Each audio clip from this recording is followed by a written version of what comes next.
మనందరి పాపముల నిమిత్తమై తమ అమూల్యమైనటువంటి రక్తమును చెందించి ఆ రక్తము ద్వారా మనందరినీ పరిశుద్ధపరుస్తున్నటువంటి యేసుక్రీస్తు శ్రేష్టమైన నామమున ఈ ఉదయకాల శుభములు మీకు తెలియజేస్తున్నాను. ఇది నా దేవుని యొక్క వాక్య ధ్యానము. అతడు తృణీకరింపబడిన వాడుగా ఆయను. యెషయా గ్రంథము 53వ అధ్యాయము 3వ వచనం. ఈ మాటలను ప్రభు అయినటువంటి యేసుక్రీస్తు గురించి వ్రాయబడి ఉన్నాయి. అంతేకాకుండా యోహాను భక్తుడు కూడా తన యొక్క మొదటి అధ్యాయంలో రాస్తూ,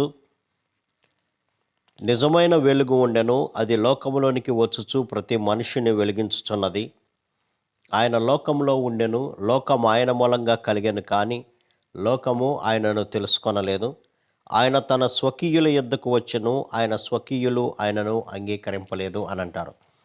అవును, యేసుక్రీస్తు ఈ లోకానికి ఒక వెలుగుగా వచ్చాను. ఆ వెలుగుగా వచ్చినటువంటి యేసుక్రీస్తు ప్రతి ఒక్కరిని కూడా తన యొక్క సత్యమైనటువంటి మార్గమును బోధించడం ద్వారా ప్రతి మనుష్యుడు కూడా చీకటిలో పాపములో ఉన్నప్పుడు పాపం ద్వారా వచ్చినటువంటి ఆ చీకటిని యేసుక్రీస్తు వెలుగుగా వచ్చి వారిని వెలిగిస్తూ ప్రతి మనిషిని కూడా వెలిగిస్తున్నాడు.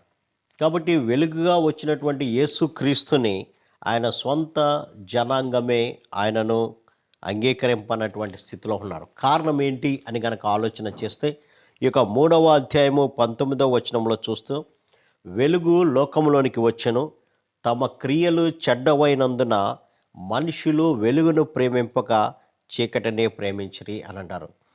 అవును, ఈ లోకంలో ఉన్నటువంటి ప్రతి మనుష్యుడు కూడా తన యొక్క సొంత మార్గములో నడుస్తూ పాప సంబంధమైనటువంటి క్రియలు చేస్తూ తన యొక్క జీవితాన్ని చీకటిమయం చేసుకున్నారు.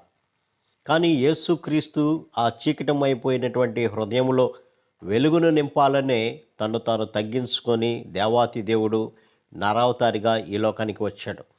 వచ్చి దేవుని యొక్క మాటలను వారికి బయలుపరుస్తూ వారి యొక్క హృదయంలో ఉన్నటువంటి పాపాన్ని బయట పెడుతున్నప్పుడు ఆయన మీద ద్వేషాన్ని పెంచుకున్నారు, అసూయను పెంచుకున్నారు ప్రియులారా. అందుకనే ఆయన తన యొక్క స్వకీయుల వద్దకు వచ్చినప్పుడు వారెంత మాత్రము కూడా ఆయనను అంగీకరించలేదు.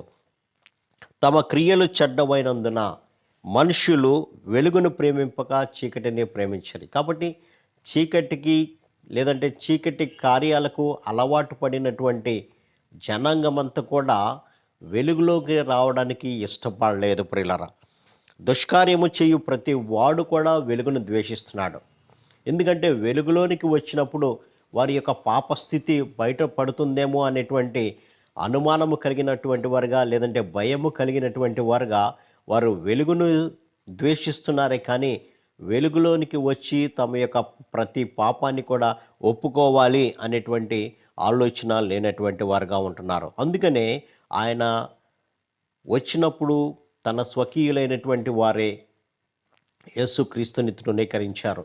ఆయన మీద ఏదో ఒక నేరము మోపి ఆయనను శిలువ మరణానికి అప్పగించాలి అనేటువంటి ఆలోచన కలిగినటువంటి వారుగా ఉన్నారే కానీ వారి యొక్క ప్రతి పాపము దేవుడు ఎత్తి చూపుతున్నప్పుడు ఆ పాపానికి వారు ఒప్పుకొని విడిచిపెట్టేటువంటి మనసు రానటువంటి స్థితిలో ఉంటున్నారు. అందుకనే ఆయన తృణీకరించబడినటువంటి వాడుగా మనకు కనపడుతున్నాడు.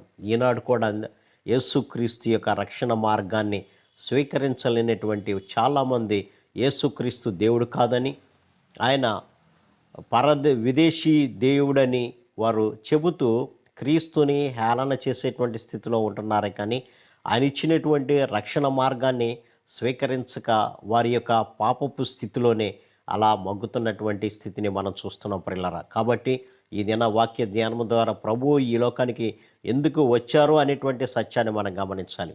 ఆయన ఈ లోకంలోనికి వచ్చి ఒక మతాన్ని స్థాపించి అందరినీ ఆ మతం వైపుకు తీసుకువెళ్ళాలని కాదు, కానీ పాపస్థితిలో ఉన్నటువంటి ప్రతి మానవుణ్ణి, చీకటిమయం చేసుకున్నటువంటి ప్రతి హృదయాన్ని తన యొక్క వెలుగు ద్వారా వెలిగించి చీకటి నుంచి వెలుగు మార్గంలోనికి నడిపించాలనేటువంటి ఆలోచనతో యేసుక్రీస్తు ఈ లోకానికి వచ్చాడనేటువంటి సత్యాన్ని గమనించి ఆ వెలుగులో మనం కూడా నడుద్దాం, ఆయనను ఒక రక్షకుడిగా స్వీకరిద్దాం, ఆయన ఇచ్చేటువంటి పాప క్షమాపణ, నిత్యరాజ్యాన్ని పొందుకుందాం. అట్టి కృపా పరిశుద్ధాత్మ దేవుడు మనందరికీ దయచేయను గాక. ఆమేన్. ప్రార్థన. సర్వశక్తుడా, ప్రేమ గల మా తండ్రి, మీరు ఇచ్చిన కొద్ది మాటలను బట్టి మీకు వందనాలు తండ్రి. ఆనాడు మీ యొక్క నాయన స్వకీయ జనాంగమే మిమ్మల్ని తృణీకరించింది నాయన. ఈనాడు కూడా మేము కూడా అనేకులు నాయన మీరిచ్చేటువంటి రక్షణను స్వీకరించలేక మిమ్మల్ని తృణీకరిస్తున్నామేమో. ఓసారి మమ్మల్ని మేము జ్ఞాపకం చేసుకొని, పరిశీలన చేసుకొని, నేను తృణీకరించకుండా మీ రక్షణ పొందుకునే భాగ్యాన్ని ప్రతి బిడ్డకు దయచేయమని యేసు నామమున అడిగి వేడుకొంచున్నాను తండ్రి. ఆమేన్. God bless you.